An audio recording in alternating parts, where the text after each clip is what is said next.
En introduction, on va déjà passer en revue ce que j'ai appelé les 3 énigmes du maths. Je pense qu'il y en a bien plus, mais on va dire les 3 énigmes principales, et puis celles qu'on va essayer de traiter ce soir, surtout ensemble, hein. On ne pourra pas tout voir, mais on va voir les 3 axes principaux peut-être. Vous le connaissez, le maths. C'est l'arcane sans nombre du tarot de Marseille, l'arcane qui n'a pas de numéro, au contraire des 21 autres atouts de la suite d'atouts de ce tarot. C'est un bouffon, hein, un bouffon qui est en marche. Mais qui est-il? Voilà, la première énigme, c'est celle de son identité. Qui est-il réellement? Hein, vous le savez, les bouffons nous viennent d'un autre âge. Il n'en existe plus aujourd'hui dans la société telle qu'elle est constituée. Ils sont apparus au XIVe siècle, il y en avait beaucoup au XVe, XVIe. Puis après, c'est une fonction, j'allais dire un métier aussi, mais c'est une fonction, un rôle même sociétal qui petit à petit s'est éteint en fait et évaporé. Donc déjà, il nous vient d'un autre temps. Il est énigmatique pour nous. Il parle un langage qu'on ne comprend plus bien. Et puis, surtout, mais qu'est-ce qui est représenté sur cette image? Vous avez peut-être l'impression, en passant vite les yeux comme ça sur lui, que cette illustration est tout à fait anodine ou commune, mais non, non, non. Ce que vous avez devant les yeux n'est pas du tout commun en vérité. Et peut-être que ça fait partie des mystères du maths. Peut-être que c'est aussi une des raisons pour lesquelles on arrive à s'identifier à lui et à investir son personnage avec notre histoire, notre parcours personnel.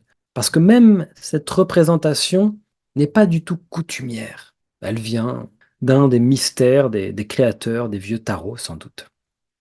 La deuxième énigme est sa signification. Une fois qu'on a cerné son identité, bon, mais qu'est-ce qu'il signifie? Cet arcane sans nombre, quel est son sens dans le tarot? S'il sort dans un tirage, qu'est-ce qu'il peut venir nous dire si on l'a dans une zone d'un thème? Et que signifie la carte même originellement? Comment l'interpréter? Quand on regarde un petit peu le travail des tarologues, des passionnés, des amateurs, des historiens du tarot, on se rend vite compte qu'il y a une foison d'interprétations par rapport à ce personnage. Alors comment ça se fait? Est-ce qu'il n'y a pas quand même un sens qui pourrait prévaloir, peut-être un sens un peu plus historique? C'est même pas sûr, hein. Je pense que la troisième énigme est sans doute la plus difficile à percer. Je pense qu'on ne pourra peut-être jamais la percer. Peut-être que c'est même pas une énigme d'ailleurs, que c'est un hasard. Donc, dans ces cas-là, c'est un petit peu difficile de peser le pour et le contre, on va dire, de juger. Mais c'est la dénomination de cette carte. Il s'appelait le fou, il fut un temps, dans les anciens tarots, au tout début, quand les tarots ont émergé dans le nord de l'Italie, à la charnière du XVe siècle. Le fou. Et puis un jour, en France, quelque part, on ne sait pas pourquoi, il s'est appelé le mat. Et cette appellation est restée chez nous. Mais pourquoi?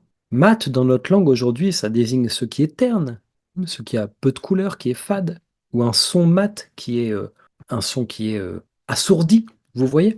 Bon, on voit pas trop le rapport en fait avec ce personnage de bouffon. Mat, quel mot étrange aujourd'hui, on l'utilise presque jamais. Ah, peut-être dans les échecs. Échec et mat, quand le roi ne peut plus bouger. Mais lui, il est en mouvement. C'est quand même un petit peu particulier, il est en mouvement. Et pourtant, beaucoup de tarologues rapportent ce nom aux échecs. Peut-être que ça a un sens, en effet. Mais alors, comment le comprendre? Si le roi ne peut plus bouger et qu'il est donc mat, pourquoi le mat qui bouge serait un roi mat? Bon, on a du mal à percer l'énigme, hein. Qu'est-ce que veut dire ce surnom? En plus, c'est même pas un nom.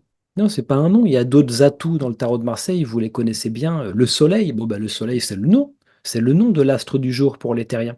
Mais là, c'est pas son nom. Si ça se trouve, il s'appelle Frédéric. Je sais pas comment il s'appelle, ce personnage à l'origine. Jean, Pierre. Il n'a pas de nom.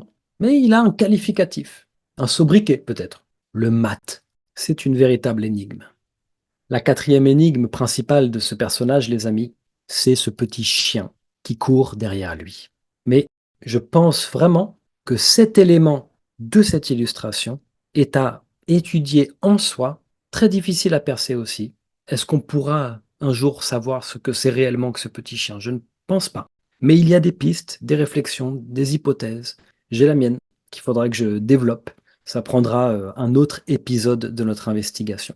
Donc ce soir, ensemble, on va se concentrer sur les 3 énigmes du maths qu'on a identifiées, son identité, qui est-il, sa signification, comment l'interpréter, qu'est-ce qu'il veut dire, sa dénomination, que veut dire maths, et puis ce sera déjà bien suffisant, je pense, pour pousser la porte que ce personnage nous invite à ouvrir, hein, puis pour passer le seuil et entrer dans son monde.